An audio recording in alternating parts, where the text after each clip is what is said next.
শুভ সন্ধ্যা। আসসালামু আলাইকুম। কেমন আছো আমার প্রিয় ভাই বোনেরা?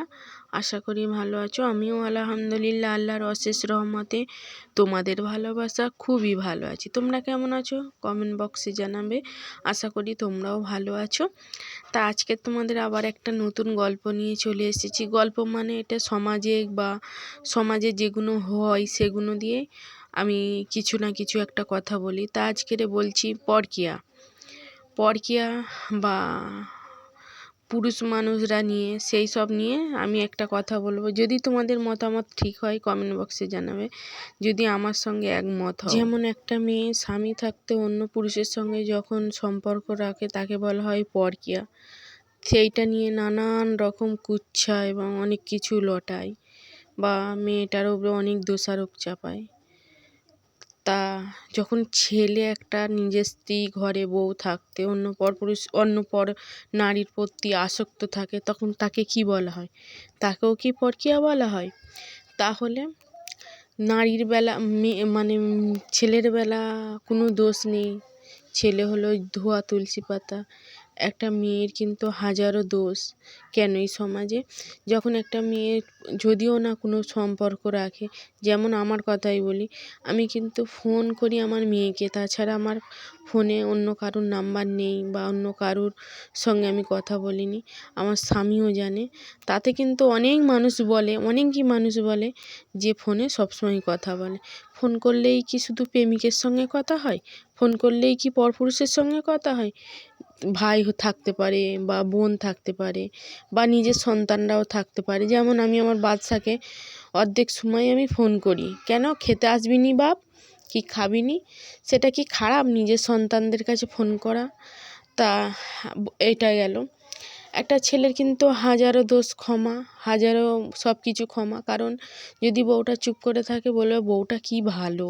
যখন বউটা কিন্তু মুখের উপরে চুপা করবে তখন বলবে কি বউটা খুব দুষ্টু। কিন্তু ছেলেদের কোনো দিন বদনাম হয় না। এটা সেই আগের যুগ থেকে হয়ে আসছে, এখনও হচ্ছে। ছেলেদের কোনো বদনাম হয় না, সব মেয়েদেরই উপরে হয়। দেখো একটা মেয়ে স্বামী থাকতেও অন্য পরপুরুষের সঙ্গে, স্বামী বিদেশে চলে গেছে বা বাইরে কাজ করছে বা ঘরেই রয়েছে অনেক স্বামীরা, কিন্তু স্ত্রী অন্য পরপুরুষের সঙ্গে অবৈধ সম্পর্ক বা অবৈধ কথাবার্তা সব কিছুই হয়, ইয়ার্কি ঠাট্টা সব কিছুই হয়।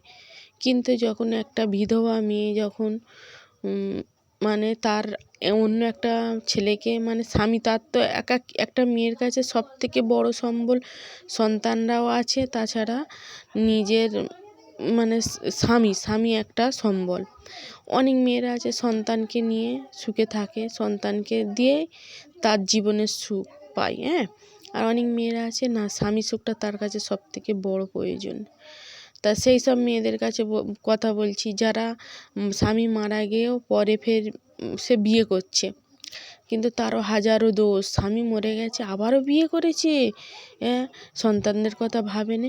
কিন্তু যখন দেখবে মেয়েটার অল্প বয়স, হয়তো বিয়ে করেনি রয়েছে, কিন্তু পরবর্তী সেই সন্তানগুলো যখন বয়স্ক হয়ে যাবে, সেই সন্তানগুলো কিন্তু তার সেই মা সেই একাকিত্ব 12 মাস, তখন তাদের ছেলেপুলে হয়ে যাবে। এখন সন্তানরা ছোট আছে, ছেলেপুলে হয়ে যাবে, আবার সেই মা একা সেই শোক নিয়ে বসেই রইল।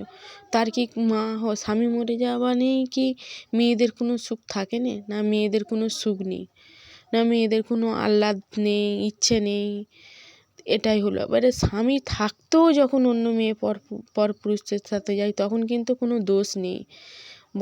তারাই আবার কিন্তু যখন দেখবে একটা বিধবা মেয়ে কোনো মেয়ে ছেলেকে বিয়ে করেছে, তারাই কিন্তু আবার বলে কি দেখো বিধবা, স্বামী মারা গেছে আবার বিয়ে করেছে, ছেলেপুলেদের মুখের দিকে তাকায়নি। কিন্তু এইদিকে তার স্বামী থাকতেও অন্যজনের সঙ্গে লটর পটর করছে, সেটা কোনো দোষের নয়। তাই এটাই হলো আমাদের যুগ, এটাই হলো আমাদের মেয়েদের হাজারো অন্যায়। দেখো একটা মেয়ে যখন অন্যায় করে তখন কিন্তু তার বাবা মারা বলে মানিয়ে নে মা, মানিয়ে নিয়ে সংসার কর, একটা সংসার ভাঙিয়ে নিস। জামাই হাজারো দোষ করলেও আমি আমার চোখে দেখাই একটা মেয়ে ছেলে জামাই আমাদের এখানকার থাক বেশি বলার দরকার নেই। একটা জামাই অন্য মেয়ের সঙ্গে সম্পর্ক করেছে, করার পরে যখন মেয়েটা শুনেছে, মানে মেয়েটার বাচ্চাই হতে দেয়নি, বাচ্চা খালি মেরে ফেল দিচ্ছে, তখন মেয়েটা কী করেছে, ডিউটিতে ফলো রেখেছে যে কী অবস্থা, কেন আমার সঙ্গে এমন করে, আমাকে বাচ্চা কাচ্চা নিতে দিচ্ছে না। তা মেয়েটা কী করেছে, এক সময় চুপচাপ রয়েছে, কিন্তু সাড়া করেনি, পেটে বাচ্চা এসেছে কিন্তু কাউকে বলেনি, বাচ্চা এলেই নষ্ট করে দেয়, ওই জন্য কাউকে বলেনি। জানে 6-7 মাসের হয়ে গেলে কি আর আমার বাচ্চাটাকে মেরে দেবে? তা 6-7 মাস পরে বলতেছে, এবারে কতদিন চেপে রাখবে, তখন বলতে আমি না প্রেগনেন্ট। সাথে সাথে ডাক্তারের কাছে নিয়ে গিয়ে সদ্য বড়ি খেয়ে মেয়েটার বাচ্চাটা নষ্ট করে দিয়েছে। মেয়েটা তখন বিষ খেলো, খাওয়ার পরে কিন্তু তার বাড়ি থেকে একটাও প্রতিবাদ করলো না যে কেন আমার মেয়েটা এমন করলো, জামাইটার কী ভুল ছিল। সেই জামাইকে এনে বিরিয়ানি, পরোটা, মানে অনেক কিছু করে জামাই যত্ন করে খাওয়াচ্ছে, মেয়েকে বোঝাচ্ছে মানিয়ে নে মা, মেয়েদের জীবন মানাতে হয়। এটাই কি আমাদের সমাজ? এটাই কি আমাদের সব কিছু? সব মেয়েদের সব কিছু মানাতে হয় কেন? মেয়েরা কেন মা মানবে?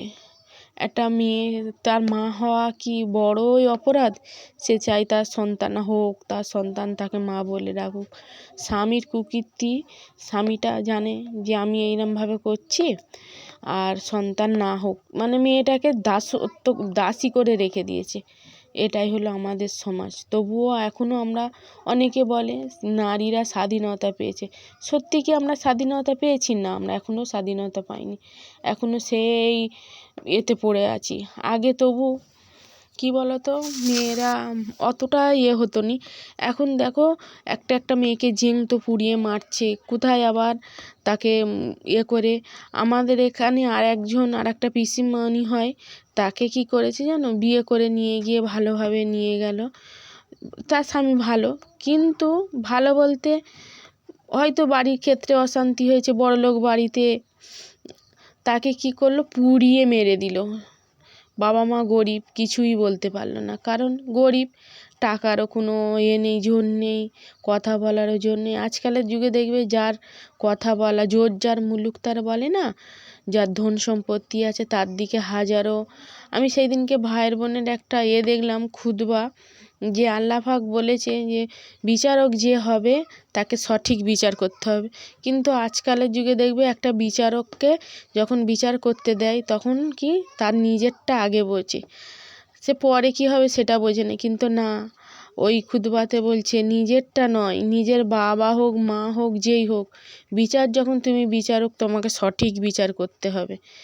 তা এইগুলো শুনলে হৃদয় পর্যন্ত কেঁপে ওঠে, কিন্তু জানেও শুনেও অনেক মানুষের জোর, যার মুলুকটার, টাকার জোরে অনেক মানুষের মুখ বন্ধ রাখে, আবার ক্ষমতার জোরেও মুখ বন্ধ থাকে।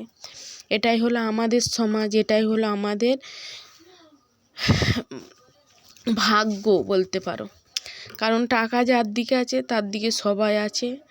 একটা মানুষ অনাহারে মার খেয়ে পড়ে রয়েছে চুপচাপ, কারণ তার জোরও নেই, তার পাশে কেউ নেই। আজকালের মানুষরা ফ্রিতে অনেক নেবে, ফ্রি সার্ভিস নেবে, কিন্তু তোমাকে যখন সেই সার্ভিসটা ঘুরিয়ে দিতে হয় তখন কিন্তু দিতে চায়নি। এটাই হলো আমাদের সমাজ।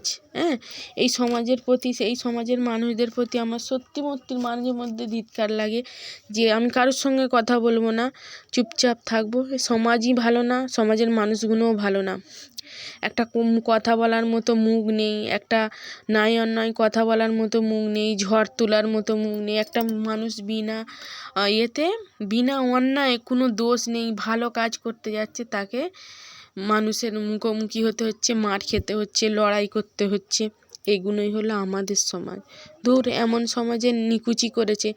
তাই জন্য আজকালের যুগে মনে করো, জোর যার মুলুক তা ঠিক আছে বাবা, তোর জোর নিয়ে তুই থাক, আমার জায়গায় আমি ঠিক আছি, আমি আমার মতো করে ঠিক আছি। তা অনেক কথা বলে ফেলেছি, অনেক হয়তো আমার কথায় রাগ করবে বা আমার কথায় মনে করবে, কিন্তু আমি মনে করতেছি আমি যে কথাগুলো বলতেছি ঠিকই বলতেছি, কিন্তু আমার ক্ষমতা নেই যে আমি কারুর সামনে হাঁক পোকারে বলতে পারবো, কারণ আমি নারী। আমি তো আগেই বলেছি আমরা স্বাধীন এখনও পাইনি, কারণ নারী হয়ে আমাদের ঘর সামলাতে হয়, সন্তান সামলাতে হয়, এটাই, এর বেশি আর নয়। আমরা প্রতিবাদ করতে গেলে আমাদের ধর্ষণ হতে হয়, প্রতিবাদ করতে গেলে আমাদের অনেক বদনাম শুনতে হয়। এটাই হলো আমরা নারী, আমরা এখনও স্বাধীনতা পাইনি, হয়তো কোনো দিনেও পাবো না। হয়তো বলে দেশেতে অর্ধেক এখনকার মানুষদের মেয়েদের বেশি স্বাধীনতা আছে, আদেও কি আছে? না, আদেও কোনো আইন কানুন আছে মেয়েদের জন্য? নেই। তা সবাই ভালো থেকো, সুস্থ থেকো। আজকের এই পর্যন্ত, আবারও কোনো একদিন দেখা হবে যদি বেঁচে থাকি তোমাদের সঙ্গে, আবারও পরে দেখা হবে। আজকের মতো আল্লাহ হাফেজ। সবাই ভালো থেকো, সুস্থ থেকো, নিজের খেয়াল রেখো, আর মনে হয় নিজের মতো করে বাঁচো।